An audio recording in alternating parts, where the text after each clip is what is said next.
yang fundamental. Kalau bahasa Belandanya, bahasa hukum Belandanya itu dikenal sebagai grondslag. Ya, inilah yang menjadi dasar perbedaan pendidikan Pancasila di tingkat universitas dan perbedaan pendidikan Pancasila di tingkat SMA, SMP, dan SD. Bahwa ada yang namanya civic education dan ada yang namanya citizens of education. What the meaning civic education? Civic education, ketika kita kategorikan ke dalam suatu hukum, maka kita bisa mengartikan bahwa dia adalah law in books, hukum yang tertulis. Civic education, ya, dalam pendekatan Pancasila, bahwa civic education adalah semua aturan, semua pedoman, semua petunjuk, semua asas-asas, ya, semua hal-hal yang bersifat tertulis, yang mengatur hal-hal tertentu. Itu yang dikatakan civic education dalam perspektif Pancasila. Sedangkan citizens of education adalah implementasi daripada civic education atau pelaksanaan daripada civic education. Ya, inilah sekali lagi saya katakan, inilah yang membedakan antara pendidikan Pancasila di tingkat universitas dan pendidikan Pancasila di tingkat SMA, SMP, dan SD. Bahwa ada yang namanya civic education-nya dan ada yang namanya citizens of education. Oke, sekarang kita lanjut. Ya, kita hal yang paling penting lagi yang harus kita diskusikan, ya, bahwa ada tiga hal penting yang harus adik-adik ketahui tentang Pancasila. Yang pertama, pendidikan tentang Pancasila. Yang kedua, pendidikan melalui Pancasila. Dan yang ketiga, pendidikan untuk Pancasila. Ya, secara umum, ya, secara secara kasat mata kita melihat ini adalah semua sama. Ya. Pendidikan tentang Pancasila, pendidikan melalui Pancasila, pendidikan untuk Pancasila sama. Ya. Ini bisa kita katakan ini adalah saudara. Ya. Ini kita bisa katakan ini adalah kembar tiga ini. Ya. Dia sama, tetapi pada dasarnya memiliki sedikit perbedaan. Ya. Dengan melakukan pendekatan, tentunya pendekatan pendidikan Pancasila. Kita mulai. Apa yang dimaksud dengan pendidikan tentang Pancasila? Adalah pendidikan mengenai pengetahuan akan rumus atau pengertian Pancasila atau kedudukan atau fungsinya bagi kehidupan bernegara. Ya, itu yang pertama, pendidikan tentang Pancasila, pendidikan mengenai pengetahuan akan rumus. Kenapa sih harus namanya Pancasila? Kenapa bukan Ekasila? Kenapa bukan Trisila? Kenapa harus Pancasila? Itu yang dikatakan pendidikan tentang Pancasila. Yang mana lagi selanjutnya? Bagaimana sih kedudukan Pancasila itu di Indonesia? Ya. Apa urgensinya itu Pancasila di Indonesia? Kenapa Pancasila di Indonesia ini hadir? Ya. Bagaimana sejarah Pancasila? Ya. Ini kembali kita mengulang-ulang materi kita waktu kita SMA, ya, SMA, SMP, dan SD. Kenapa bisa ada rumusan Pancasila, rumus Pancasila? Ini semua pendidikan tentang Pancasila. Ya, kemudian ketika kita sudah tahu Pancasila, apa tujuannya Pancasila ini untuk kehidupan kita? Ya, sejauh mana tujuan Pancasila ini? Apakah Pancasila berfungsi untuk menata kehidupan kita? Apakah Pancasila ini koheren dengan tata cara kita, kehidupan kita di dalam masyarakat? Apalagi adik-adik nanti yang akan menjadi dokter, ya, ini sangat harus, ya. Dokter itu harus ada namanya kode etik kedokteran, ya. Kode etik kedokteran itu tidak lain memuat nilai-nilai Pancasila, ya. Kalau ada seorang dokter yang kurang memiliki nilai Pancasila, makanya ada yang dikatakan kurang Pancasilais, ya. Kalau misalnya Anda seorang dokter, adik-adik seorang dokter nantinya kurang memiliki nilai-nilai Pancasila, maka pada dasarnya karakter Anda sebagai dokter itu kurang mampu untuk memahami orang lain. Dan bahaya kalau ada dokter seperti itu. Ya. Kalau kurang mampu memahami pasiennya sakit perut dikasih obat sakit kepala. Bahaya nanti. Ya. Bisa-bisa namanya malpraktek, kena kode etik kedokteran. Yang kedua, itu tadi pendidikan tentang Pancasila. Yang kedua, pendidikan melalui Pancasila. Apa maksudnya? Bahwa pendidikan berpancasila yakni membelajarkan isi daripada Pancasila itu sendiri. Ya. Isi Pancasila adalah nilai-nilai yang kemudian dijabarkan, ya, nilai-nilai yang kemudian dijabarkan ke dalam norma sosial, ya, dan hukum bernegara. Dengan pendidikan melalui Pancasila diharapkan tumbuh sikap dan perilaku warga bangsa yang senantiasa dilandasi oleh nilai-nilai Pancasila. Nah, itu yang tadi saya katakan. Ya.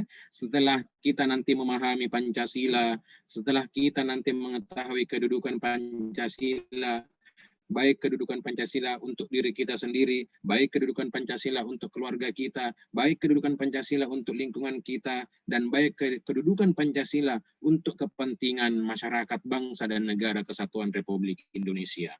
Nah, setelah itu kita harus menjiwai itu nilai-nilainya. Ya.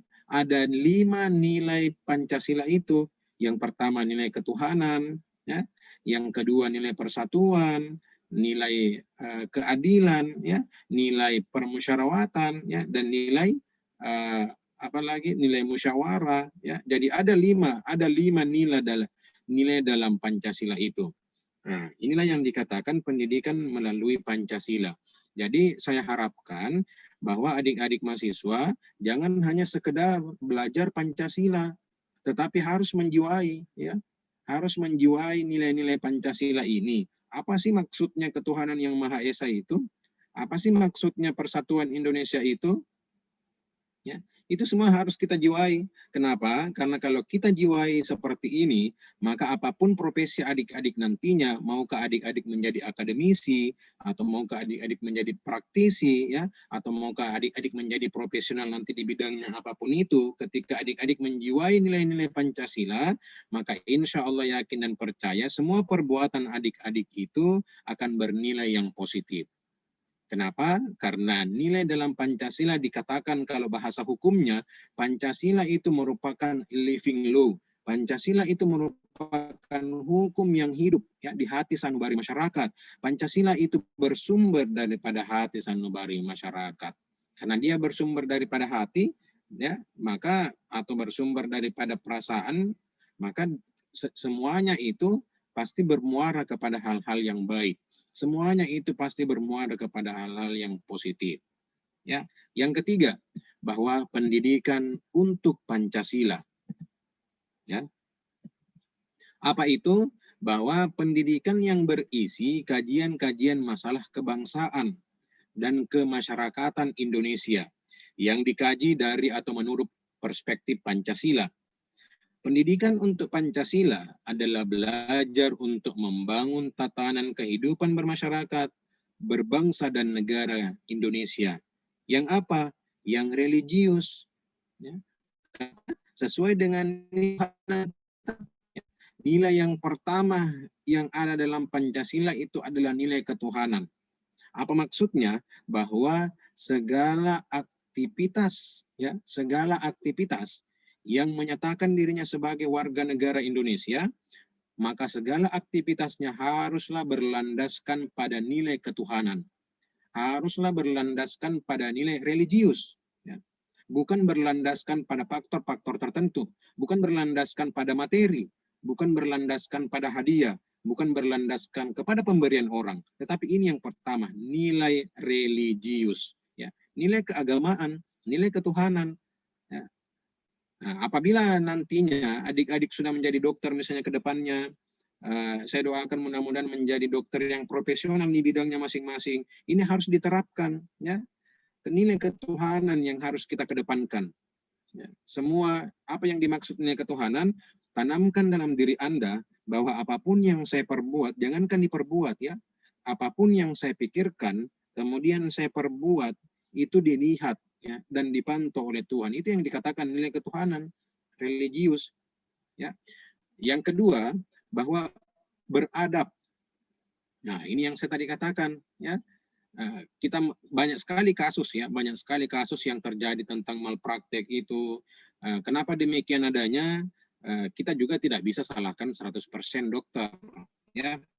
Pasti ada faktor-faktor lain yang menjadi faktor pendorong. Tetapi intinya, ketika Anda sudah profesional, yang dikatakan profesional di bidangnya, itu adalah mampu mengkombinasikan, ya, mampu menyatukan antara ilmu kedokteran dengan ilmu-ilmu lainnya. Ya. Jadi itu dikatakan profesional. Ya. Bukan hanya kenapa mau, bagaimana caranya Anda menjadi dokter yang profesional? Saya mau belajar ilmu kedokteran. Oh, tidak cukup. Ya. Jadi Anda kalau mau jadi dokter yang profesional, jangan hanya mau belajar tentang ilmu kedokteran saja. Tidak boleh seperti itu. Anda harus menggabungkan, ya, menggabungkan semua nilai-nilai yang ada dimensinya, yang ada hubungannya, yang ada korelasinya dengan ilmu kedokteran. Ya. Misalnya ilmu hukum itu Anda wajib tahu. Ya. Kenapa? Karena kalau Anda tidak tahu tentang ilmu hukum, sedikit-sedikit malpraktek, pasti ujung-ujungnya lari ke meja hijau, ya, lari ke orang hukum. Ya. Sama saya punya saudara sepupu, ya, saya punya saudara sepupu, itu juga seorang dokter, dia katakan seperti ini, apa itu ilmu hukum? Dia katakan seperti itu kepada saya. Apa itu ilmu hukum? Masih hebat saya dokter, saya bisa suntik-suntik orang. Jadi saya sampaikan, waktu kita pertemuan keluarga sedikit saya cerita, saya sampaikan bahwa ya kalau Anda salah suntik, maka ujung-ujungnya Anda telepon saya. Bagaimana itu perlindungan hukumnya saya sebagai dokter? Betul, terjadi malpraktek pada waktu itu. Ya, waktu dia melakukan operasi terjadi malpraktek. Hampir saja dia masuk ke jeruji besi. Ya, tetapi saya melihat kedudukan perkaranya, ternyata tidak 100% dia bersalah, alhamdulillah bisa dibebaskan. Saya katakan, itu bahwa Anda tidak boleh menyepelekan ilmu lain. Kenapa? Karena semua ilmu itu satu. Ya, kalau kita belajar ontologi, epistemologi, aksiologi, semua itu, ya, bagikan pohon itu satu, ilmu juga itu satu. Tetapi pohon terdiri dari ranting-ranting, terpecah menjadi beberapa ranting-ranting kecil. Ada ilmu kedokteran, ada ilmu ekonomi, ada ilmu hukum, dan ilmu-ilmu lainnya. Ya, kalau kita belajar filsafat ilmu ya, seperti itu. Jadi saya sekali lagi saya katakan, kalau Anda mau menjadi dokter yang profesional gampang, ya.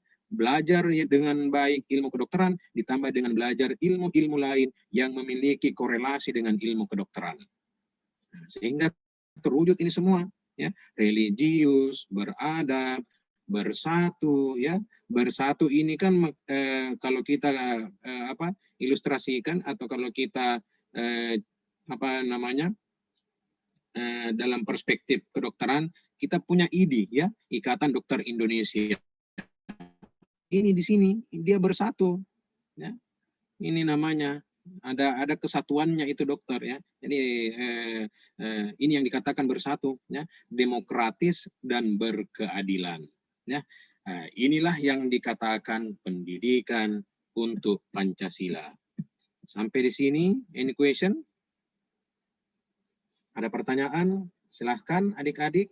Kalau ada pertanyaan, nanti kita lanjut slide-nya lagi setelah kita diskusi dulu. Silakan, ya. Saya dengar ada yang mengaktifkan mic-nya. Silakan, Dinda. Tapi Pak, sebelumnya saya minta maaf atas saya tidak on cam Pak, karena jaringan saya kurang bagus di sini Pak. Ya, baik. Dengan siapa, Dinda? Izin memperkenalkan diri, nama saya Muhammad Taufik Rahman, Lambung 110 2020 0189 Pak. Ya, baik. Di sini saya ingin bertanya tentang Pancasila, yang dimana masih banyak kayaknya semua poinnya itu tidak terlaksana, dan apa yang dimaksud oleh Pancasila ini tidak diterapkan di dalam kehidupan sehari-hari Pak. Contohnya ketuhanan yang Maha Esa. Ketuhanan yang Maha Esa ini Pak, masih banyak warga Indonesia yang tidak memiliki Tuhan Pak, atau ateis. Nah, terus kemanusiaan yang adil dan beradab. Nah, di kehidupan sehari-hari itu banyak orang-orang itu yang tidak adil dan beradab, contohnya di bidang hukum. Karena di bidang hukum masih banyak kasus-kasus persuapan yang dimana yang masyarakat bawah ditindas dan masyarakat yang di atas itu selalu diutamakan. Nah, yang ketiga, Persatuan Indonesia. Nah, di Persatuan Indonesia ini masih ada beberapa perpecahan di Indonesia, salah satunya itu adalah OPM. Nah, terus kita langsung loncat ke poin yang kelima, keadilan sosial bagi seluruh Indonesia. Nah, menurut saya ini keadilan susah untuk diterapkan di kehidupan sehari-hari. Karena masih banyak masyarakat di Indonesia yang tidak menyeluruh dalam ekonomi ataupun yang lainnya. Nah, pertanyaan saya Pak di sini, apakah karena kita dari dulu selalu ada pelajaran yang namanya PKN. Nah, kalau misalkan kita bicara tentang edukasi Pak, sepertinya Indonesia bisa dibilang tidak berhasil dalam melakukan edukasi Pancasila ini Pak. Nah, jadi pertanyaan saya, apakah masih penting kita belajar Pancasila sedangkan orang-orang terdahulu kita itu tidak ada yang menerapkan poin-poin Pancasila tersebut, Pak? Terima kasih. Oke, baik. Bagus sekali pertanyaannya Taufikur Rahman ya, kalau saya tidak salah namanya. Ya, baik sekali. Ada beberapa poin yang Taufik koreksi. Ya. Sebelum saya menjawab untuk itu, tolong ketua tingkat baik salah satu kelas A maupun B, tolong ingatkan saya, kita tambahkan ya, kita berakhir di jam 2:30 ya. Jadi masih ada waktu insya Allah kurang lebih 22 menit untuk kita diskusi. Saya diingatkan ya, mohon ketua tingkat nanti saya diingatkan, karena saya harus masuk lagi bergabung ke mata kuliah metode penelitian hukum di Fakultas Hukum. Iya, baik. Sangat bagus sekali pertanyaan Taufikur Rahman. Kenapa demikian, Pak? Ya, di mana problemnya? Di mana masalahnya? Ya, sebelum saya menjawab lebih jauh, saya memberikan pemahaman kepada adik-adik semua bahwa yang saya bahas tadi itu adalah hal-hal yang berdasarkan teori. Ya, hal-hal yang berdasarkan teori. Untuk implementasinya, untuk prakteknya kita akan lihat di lapangan. Ternyata Taufik langsung menghubungkan dengan implementasinya, dan ini sangat bagus. Ya, tadi berdasarkan teori, tapi loh kok implementasinya seperti ini Pak? Gimana sebenarnya yang masalah? Apakah para pendahulu kita, ataukah apakah penegak hukum kita yang bermasalah Pak? Atau siapa yang bermasalah? Atau tidak penting ini Pak Pancasila kita pelajari? Membuang waktu saja kita belajar ini Pak Pancasila, karena tidak ada juga pentingnya. Kita belajar terus Pancasila, kita terus diberikan mata kuliah Pancasila dari SD sampai S1, tapi the founding fathers kita, ya, penegak hukum kita, pemerintah kita seakan-akan dia anti Pancasila. Di mana Pak? Di mana letaknya? Di mana salahnya? Oke, kita akan kupas tuntas ya. Yang pertama Dinda, bahwa menurut Lawrence Friedman, salah satu pakar hukum, mengatakan bahwa ada 3 hal yang penting yang menyebabkan jalannya suatu hukum baik di suatu negara itu. Ya. Ada 3 hal yang penting yang menentukan jalannya suatu aturan, ya, jalannya baik itu juga Pancasila, juga dipengaruhi oleh 3 aturan tersebut. Ya. Apa itu? Yang pertama law of substantion, yang kedua law of structure, yang ketiga law of culture. Nah, menurut Lawrence Friedman, inilah ketiga hal yang menyebabkan dimensi sehingga suatu aturan, sehingga suatu hukum, sehingga Pancasila itu dapat diterapkan dengan baik. What the meaning law of substantion? Law of substantion itu adalah hukumnya. Ya. Kita katakan law of substantion itu adalah Pancasilanya.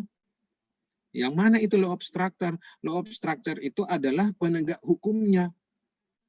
Ya, ini penegak hukumnya. Siapa penegak hukumnya? Tidak lain adalah pemerintah.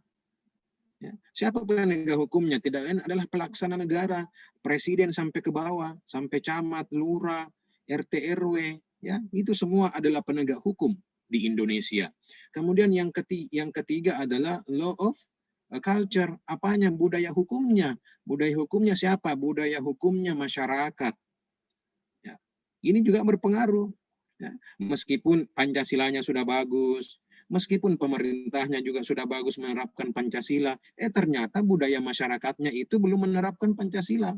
Jadi ketiga-tiganya ini merupakan suatu sistem, ya, merupakan suatu sistem yang di dalamnya terdapat ketiga ini merupakan sub-subsistem. Ketiganya ini harus berjalan seirama, ketiganya ini harus berjalan bersamaan, ketiganya ini harus sama, ya, harus sama. Ketika salah satu subsistem tidak berjalan dengan baik, maka akan mempengaruhi sistem, ya, maka akan mempengaruhi subsistem yang lain, dan pada akhirnya mempengaruhi sistem itu sendiri. Tidak lain akan mempengaruhi Pancasila itu sendiri. Itulah yang tadi dikemukakan oleh Taufikur Rahman. Yang pertama, Pak, banyak Indonesia ateis. Ya, apalagi kita lihat sekarang banyak sekali paham-paham radikal tentang Islam. Ya, ada yang mengatakan sholat sekarang itu tinggal 3 kali. Ya, ketika kita melihat terbitnya matahari, ketika kita sedang melihat matahari berada di tengah, dan ketika kita melihat matahari sedang tenggelam. Hanya itu katanya 3 kali waktu untuk sholat. Banyak sekali Islam terpecah-pecah. Ya, Islam terbagi-bagi. Karena kalau kita melihat sejarah, bukankah Nabiullah Muhammad SAW pernah mengatakan, ya, di akhir zaman akan terbagi beberapa golongan-golongan orang Islam. Mungkin ini salah satu tanda. Ya. Tetapi kalau kita katakan, Pak, banyak yang tidak beragama Islam, Pak. Ya. Banyak yang ateis, Pak. Ya. Kalau ada yang ya, pada dasarnya menurut undang-undang negara kita, Indonesia tidak mengenal orang yang tidak memiliki agama. Tidak boleh ada di Indonesia yang tidak memiliki agama. Akan tetapi boleh saja di Indonesia itu kita tidak tahu bahwa ini tidak beragama misalnya, tidak ada agamanya. Ya. Tetapi di dalam kenapa demikian adanya? Karena kalau Anda sudah menjadi subjek hukum, Anda sudah dewasa, Anda sudah memiliki KTP, otomatis KTP Anda itu akan diberikan inisial. Ya. Misalnya agama. Ya. Agama apa di situ? Islamkah? Atau non misalnya, ya, mohon maaf dalam tanda kutip. Itu. Kemudian yang kedua, bagaimana Pak dengan kemanusiaan? Ya, bagaimana dengan kemanusiaan? Ini juga tidak bisa ini juga tidak memiliki nilai ini, Pak. Ya. Atau misalnya belum terwujudkan secara maksimal kebiasaan itu. Ya. Kemanusiaan itu. Ya. Karena masih ada misalnya KKN, ya, korupsi, kolusi, nepotisme terus berkembang di mana-mana. Ini masih ada, Pak. Apalagi baru-baru ini kita melihat bersama, ya, ada salah satu pejabat, ya, yang berasal dari wilayah kita. Itu bagaimana itu, Pak? Ya, bagaimana ini yang dinamakan kemanusiaan? Ya, jangankan jauh ke sana, Dinda. Ya, di kota-kota besar seperti di Sulawesi Selatan ini, di Makassar ini, itu kita masih mengedepankan yang namanya paham individualisme. Ya, siapa saya, siapa Anda. Itu masih kental itu seperti itu. Sebenarnya tidak boleh. Bukankah kita sudah diingatkan oleh Bhinneka Tunggal Ika? Nah, berbeda-beda tapi tetap satu. Ya. Tetapi implementasinya tidak seperti itu. Kenapa? Sekali lagi, karena itu tadi, kurangnya pemahaman kita tentang pendidikan untuk Pancasila, pendidikan melalui Pancasila, dan pendidikan tentang Pancasila. Ya. Saya katakan secara teori bahwa Indonesia dewasa ini hanya sampai kepada tahu tentang nilai-nilai Pancasila, tetapi belum mengetahui hakikat Pancasila, belum mengetahui apa sebenarnya itu Pancasila, dan belum mengamalkan, ya, belum mengimplementasikan hakikat daripada nilai-nilai Pancasila itu sendiri. Ya. Karena kalau kita tadi, misalnya semua yang saya tadi bahasakan itu sudah berjalan dengan baik, maka yakin dan percaya negara kita akan aman. Yakin dan percaya negara kita akan stabil. Ya, seperti itu. Jadi bukan tadi Fatur Rahman siapa? Saya lupa. Tapi Pak Taufikur Rahman. Ya, Taufikur Rahman tadi mengatakan bahwa masih pentingkah kita ini, Pak, belajar Pancasila. Ya, bagus sekali pertanyaannya. Jawaban saya sangat penting, Dinda, kita belajar Pancasila. Saya kalau mengajar di Fakultas Hukum, saya selalu katakan seperti ini. Adindaku, sekarang janganlah kita memikirkan hal negatif dari negara kita. Ya, kenapa? Berilah semua itu hal-hal negatif kepada penegak hukum. Biarlah dia yang menyelesaikan. Mulailah kita tanamkan dalam diri kita. Mulailah kita tanamkan dalam keluarga kita. Mulailah kita tanamkan dalam lingkungan kita. Mulailah kita tanamkan dalam masyarakat kita nilai-nilai yang positif. Kenapa? Sehingga pada akhirnya, pada saat Anda yang menjadi pelaksana negara, pada saat Anda yang menjadi penegak hukum, pada saat Anda yang menjadi penyelenggara negara, pada saat Anda nantinya menjadi dokter yang profesional, maka insya Allah tidak akan seperti dokter-dokter yang mengalami kejadian-kejadian jelek di tempo-tempo yang lalunya. Seperti itu. Ya, jadi mulai sekarang tanamkan dalam diri Anda, jangan mengatakan bahwa dokter dulu juga begitu, Ji Pak. Nah, saya juga begini model. Itu yang menjadi poin terpenting, ya. Kemudian lagi, bagaimana dengan nilai persatuan, Pak? Nah, sekarang misalnya sampai saat ini OPM, Pak, masih mau terus ya bergejolak di Indonesia, mau memerdekakan dirinya sendiri. Sebenarnya ini kalau saya mau kaji OPM, ini kita tidak berhenti diskusinya sampai maghrib. Ya, karena ini harus saya buka di mana kira-kira kuncinya, ya, di mana kira-kira letak. Kenapa demikian adanya? Secara umum saya katakan kepada Dindaku semua, bahwa OPM itu, Dinda, tidak hanya dikendarai oleh orang pribumi, ya, tetapi juga dikendarai oleh unsur asing di dalamnya. Ada negara-negara tertentu, ya, ada negara-negara tertentu yang menjadi pelopor agar supaya OPM ini bisa melepaskan diri terhadap negara kesatuan Republik Indonesia. Kenapa? Salah satu hal terpenting karena ternyata di wilayah OPM ini terdapat sumber daya alam yang banyak, ya. Dan menurut kajian, ya, menurut hasil penelitian oleh orang asing, oleh orang Belanda, oleh orang Cina, oleh orang Jepang, menurut kajiannya bahwa di tahun 2050, ya, di tahun 2050 terdapat salah satu tambang terbesar di bawah laut dan itu terletak di daerah sana. Ya. Sama kemarin kasusnya, kalau Anda pernah mendengar kasusnya Rohingya, ya, di Myanmar itu sama seperti ini, Dinda. Ya, jadi saya hanya mengupas secara umum saja, ya. Kalau mengupas terlalu jauh, jangan sampai Anda mau pindah fakultas. Jangan sampai Anda sampaikan ke kajurnya, Pak, Bu, saya mau pindah ke fakultas hukum. Ya, hanya itu saja, ya. Itu saja poin terpenting yang saya sampaikan kepada Adinda, supaya Adinda tidak keluar dan meleset. Meskipun saya tadi katakan harus memahami juga ilmu lainnya. Terakhir, pertanyaannya, Pak, bagaimana itu dengan keadilan? Sampai saat ini tidak pernah terwujud keadilan. Menurut pameo hukum, Adindaku semua, keadilan adalah ketidakadilan itu sendiri. Itu katanya. Ya, kenapa demikian adanya? Sangat sulit kita untuk menentukan yang mana itu adil. Ya, karena adil itu tergantung kepada perspektifnya. Ya, meskipun ada yang memberikan batasan bahwa keadilan adalah memberikan sesuatu sesuai dengan porsinya, itu misalnya adil. Saya kasih contoh misalnya, ya, Taufikur Rahman ini memiliki 2 istri, misalnya, ya, memiliki 2 istri. Satu istrinya, mohon maaf dalam tanda kutip, berbobot 40 kg. Satu istrinya berbobot 50 kg. Ya, sama-sama dibelikan baju istrinya.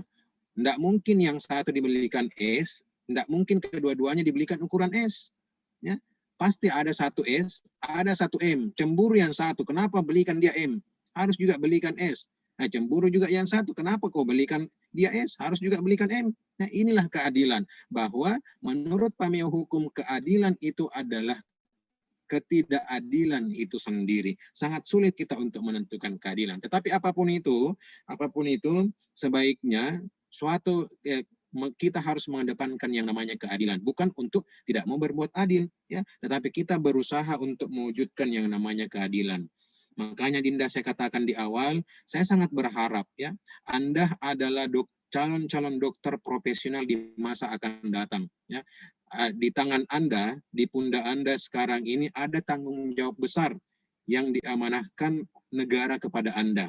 Ya, silakan Anda bertanggung jawab atas itu, silakan Anda bertanggung jawab atas amanah yang telah dititipkan kepada Anda, karena Anda sudah digaris tangankan oleh Tuhan untuk menjadi seorang dokter, ya, sebagai pelayan terdepan di bidang kesehatan, maka jadilah dokter yang profesional. Bagaimana salah satu cara menjadi dokter yang profesional? Menerapkan nilai Pancasila yang ada yang kita pelajari ini. Makanya saya berharap sekali lagi Anda harus belajar, ya, Anda harus belajar secara komprehensif, khususnya mata kuliah Pancasila ini.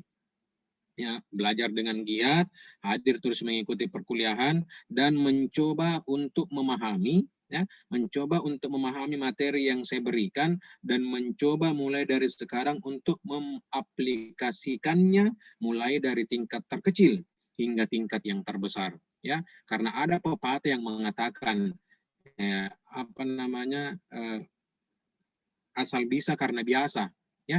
Ada pepatah yang mengatakan. Jadi kalau mulai dari kecil Anda sudah biasa menerapkan yang namanya ketuhanan, menerapkan yang namanya kemanusiaan, ya, menerapkan yang namanya persatuan, menerapkan yang namanya bermusyawarah di dalam mengambil suatu keputusan, menerapkan yang namanya keadilan. Insya Allah ketika nanti Anda menjadi suatu dokter yang profesional, dan tidak menutup kemungkinan salah satu di antara Anda, adik-adik saya semua ini, salah satu di antaranya tidak menutup kemungkinan nantinya akan menjadi menteri kesehatan, ya, tidak menutup kemungkinan akan hal itu, ya. Kenapa? Karena kita tidak tahu garis tangan seseorang itu. Kita tidak tahu apa tujuan, bagaimana nanti jadinya Anda untuk itu. Ya, jadi saya kembali sampaikan kepada Taufikur Rahman dan semua adik-adik saya bahwa sangat penting adindaku untuk belajar tentang Pancasila. Ya, jadi apapun yang terjadi di dunia sekarang, khususnya apapun yang terjadi di Indonesia ini, anggaplah itu semua sebagai angin lalu, ya, khususnya yang negatif. Ya, tak usah Anda pikirkan negatif. Mulailah sekarang, bangunlah sekarang karakter Anda, karakter yang positif. Khususnya kita, Anda bersyukur masuk ke dalam Fakultas Kedokteran Universitas Muslim Indonesia, karena selain karakter ilmu konvensional, Anda juga akan dididik berdasarkan karakter ilmu Islami. Jadi komplit keilmuan Anda. Begitu, Taufikur Rahman. Pak. Halo, Taufik. Ya. Terima kasih atas. Masih ada mungkin? Nah, apakah masih bisa bertanya, Pak? Ya, tunggu dulu. Saya serahkan ke teman yang lain dulu, Taufik, ya. Kalau ada teman yang lain, kita berikan kesempatan teman yang lain. Kalau tidak, ke Taufik. Silakan. Ya, Pak. Ada teman yang lain sebelum Taufik lagi? Tabe, Pak. Iya, silakan. Bismillahirrahmanirrahim. Assalamualaikum warahmatullahi wabarakatuh. Waalaikumsalam. Teman-teman, Tabe, Pak. Perkenalkan, nama saya Andi. Dari Stambuk akhiran 0236. Jadi Tabe Pak, saya ingin bertanya seperti yang dijelaskan Bapak tadi, bahwa mana kan Pancasila ini juga sebagai dasar negara, sebagai pandangan hidup, dan juga sebagai pedoman bagi masyarakat atau rakyat Indonesia. Nah, di mana seringkali kita lihat bahwa terjadi banyak tantangan akibat adanya Pancasila ini. Nah, akibat adanya tantangan dari Pancasila ini, seringkali terjadi penafsiran arti ataupun fungsi dari Pancasila itu sendiri. Nah, yang menjadi pertanyaan saya, Pak, bagaimana kita mengatasi hal-hal tersebut yang berupa tantangan bagi Pancasila untuk melestarikan Pancasila tersebut di era yang cukup modern saat ini, Pak. Terima kasih. Assalamualaikum warahmatullahi wabarakatuh. Waalaikumsalam warahmatullahi wabarakatuh. Ya, bagus sekali pertanyaan dari Andini, ya. Kalau saya tidak salah dengar tadi namanya, Andini. Ya, baik.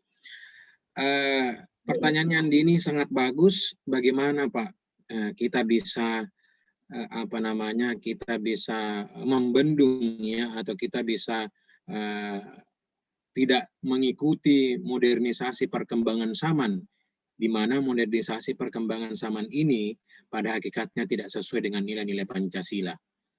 Bagaimana caranya, Pak? Pertama, cara yang pertama adalah bentuklah karakter Anda, karakter yang Pancasilais. Nah, itu yang pertama. Apa maksudnya? Semua nilai-nilai yang ada dalam Pancasila, usahakan semua ada dalam diri Anda dan tercermin di dalam tingkah laku Anda. Ya, tercermin ke dalam tingkah laku adik-adik, ya. ilhami, ya, resapi semua, pahami semua nilai-nilai yang ada dalam Pancasila ini, kemudian implementasikan di dalam kehidupan Anda sehari-hari, mulai dari hal yang kecil sampai ke hal yang terbesar.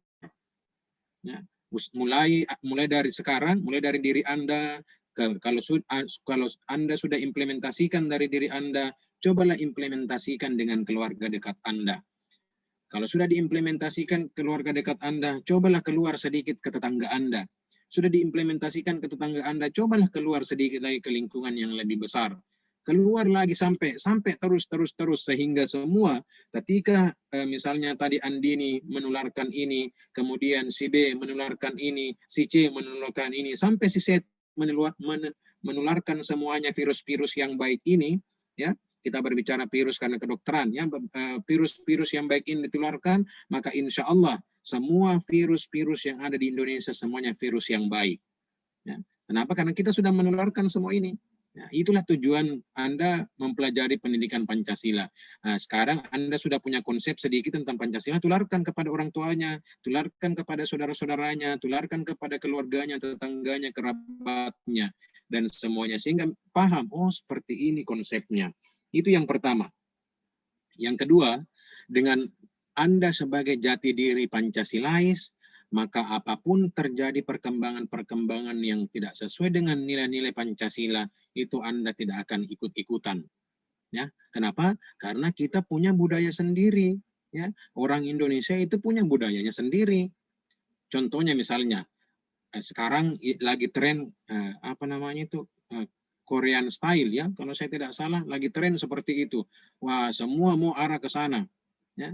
Khususnya saya tidak bicara di Fakultas Kedokteran karena saya tidak melihat untuk sejauh ini, ya. Di fakultas saya itu banyak mahasiswa, ya, saya kira mahasiswi. Kenapa? Karena rambutnya itu agak panjang dan menyerupai perempuan. Saya katakan, kenapa rambutmu begitu? Dia bilang sama saya, Bapak ini tidak modern. Ada sekarang Pak Korean style. Nah, oh seperti itu. Ya, jadi dia mengikuti itu gaya-gaya orang-orang Korea, ya, mengikuti budaya-budaya asing. Nah, inilah yang dikatakan tidak mengilhami nilai-nilai yang ada di dalam Pancasila itu. Ya, jadi kita punya budaya tertentu, jangan mengikuti budaya-budayanya orang lain. Ya. Kemarin juga saya mengajar di salah satu kelas, ya.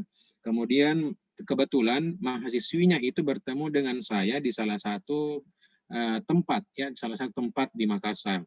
Dia sapa saya, Assalamualaikum Pak. Saya bilang, Waalaikumsalam, dengan siapa? Dia bilang sama saya, Bapak sudah lupa dengan saya. Saya bilang, iya, dengan siapa? Mohon maaf. Dia bilang, saya Pak mahasiswa tadi mata kuliah ini, fakultas ini. Saya bilang, di UMI ya? Dia bilang, iya Pak.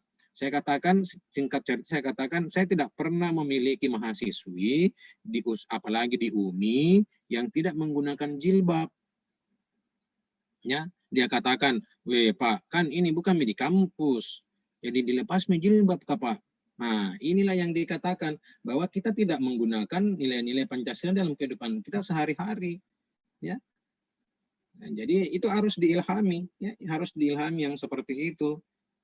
Itu beberapa hal, ya, beberapa hal yang harus menjadi jadikanlah. Makanya beberapa kemarin waktu ada perselisihan tentang Pancasila, banyak tuh iklan-iklannya, banyak iklan-iklan di TV di televisi tentang marilah menjadi warga negara yang Pancasilais, ya, berkarakter yang Pancasila.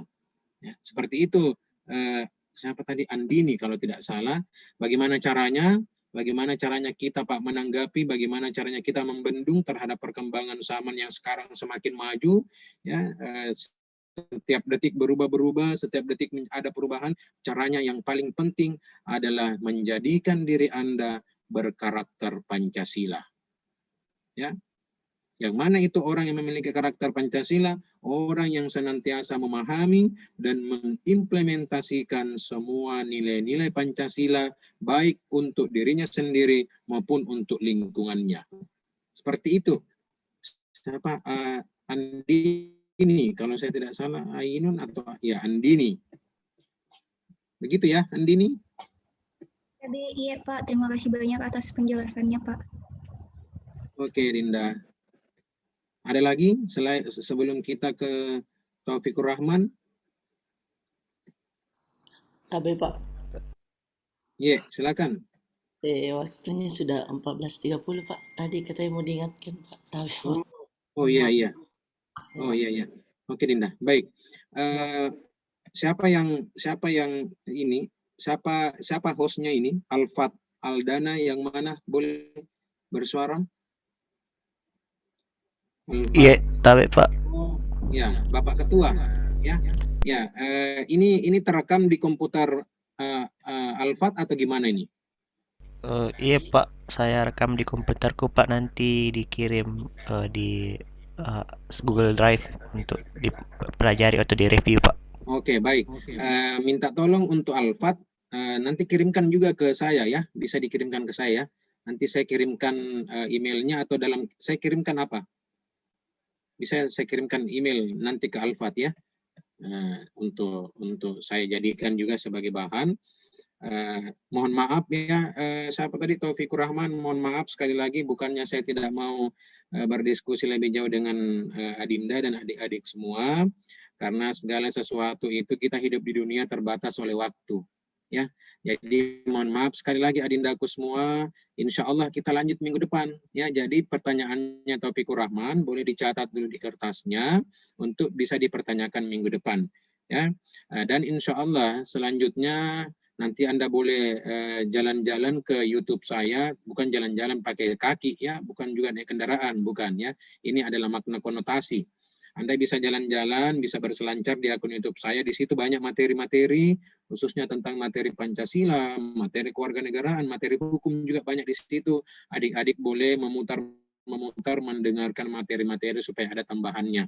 Ya, nanti akun YouTube-nya saya akan share di WA grup kita masing-masing. Sekali lagi saya mohon maaf, kita tidak bisa lama-lama berdiskusi. Mudah-mudahan minggu depan, Senin ya, maksud saya hari Senin ya, jam 7.30, mudah-mudahan kita bisa bertemu lagi di dalam room meeting ini, dalam keadaan sehat walafiat tanpa ada kekurangan apapun. Baik, sekali lagi terima kasih atas atensinya adik-adik semua. Mohon maaf kalau di pertemuan pertama ini saya ada salah kata atau saya ada salah bahasa yang menyinggung pribadi adik-adik semua. Saya mohon maaf karena sejatinya dosen itu adalah manusia biasa.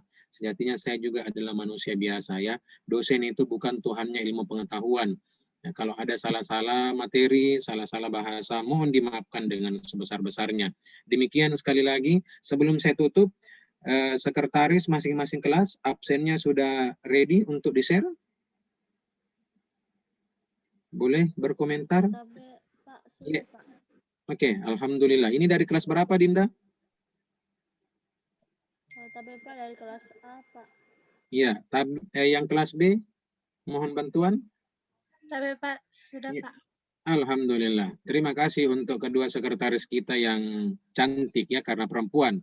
Tidak ada yang gagah kalau perempuan ya. Semua perempuan itu cantik pada hakikatnya. Oke, terima kasih Adinda sekretaris. 2 orang mohon bisa juga di-share langsung di grup WA saja Dinda ya, di-share kalau sudah tanda tangan semua, dan silakan juga Anda share ke fakultasnya. Demikian sekali lagi saya akan lanjut ke kelas lain. Ya inilah yang dikatakan keadilan Dinda ya, kita harus berbagi dalam ilmu pengetahuan. Seandainya saya tidak ada belajar hari ini, sampai sore pun saya siap untuk menemani Anda, apalagi Zoom meeting kita tidak terbatas oleh waktu. Sekali lagi demikian, terima kasih Ketua Tingkat, terima kasih Sekretaris yang saya repotkan dalam beberapa jam sebelumnya ya untuk membuat cepat grup kelas. Apa itu semua tujuannya untuk kita bisa efektif perkuliahan kita. Insya Allah saya ingatkan kembali lagi, kita kembali di hari Senin jam 7.30 insya Allah. Nanti meetingnya akan dibagikan oleh Ketua Tingkat lagi. Saya tidak tahu apakah ID-nya sama atau tidak. Demikian sekali lagi, mohon maaf atas segala kekurangan. Saya tutup dengan ucapan wabillahi taufiq wa hidayah. Assalamualaikum warahmatullahi wabarakatuh. Waalaikumsalam warahmatullahi wabarakatuh. Pak. Terima kasih banyak, Pak. Oke, Dinda. Saya izin duluan ya. Oke, Pak, iya, Pak.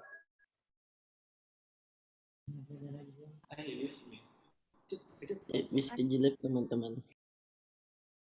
Izin live guys. Iya, terima kasih Arya. Terima kasih Arya. Jangan lupa Makasih banyak join. teman-teman. Jangan Makasih lupa banyak, join di Zoom-nya Rehan. AMSA. Zoom Amsa. Zoom-nya AMSA. Dokter Nas suruh nah guys. Arahan dari Dokter Nas langsung. Sekarang Iya sekarang. ini. Dokter Iya. Nas. Astaga. Dokter Nas itu Kenapa, mau semua Nugi? angkatan ada. Nugia, kenapa Nugia? Oke, terima Oh kasih. iya, Kiam. Siap, akhi. Siapa itu? Halo Nugi. Fikri lihat itu, Cok.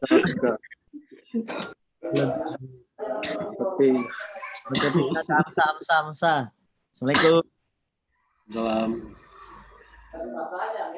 Apa tadi Rafida bilang? Ditunggu sama Dokter Nas di Zoom AMSA. Semua. Oh, Tahun 2020. iya. Ayo Alfat. Eh. Hei, lift me semua, weh.